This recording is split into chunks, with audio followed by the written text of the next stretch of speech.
Bakal Capres Anies Baswedan mengunjungi Kampung Susun Akuarium Penjaringan Jakarta Utara.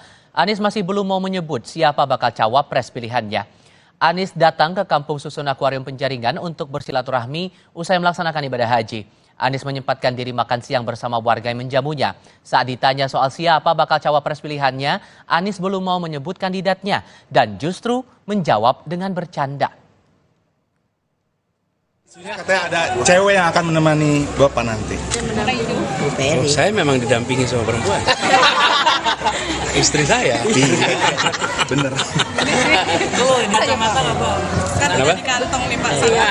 Ini kantong gimana ya? Yohanes jawabnya gimana nih?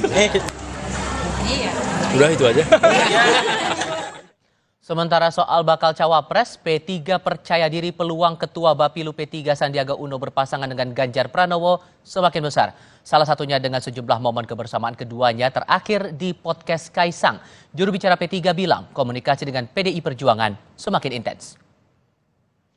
Ya, komunikasi P3 dengan PDI hari ini berlangsung signifikan dan sudah kami sampaikan bahwa P3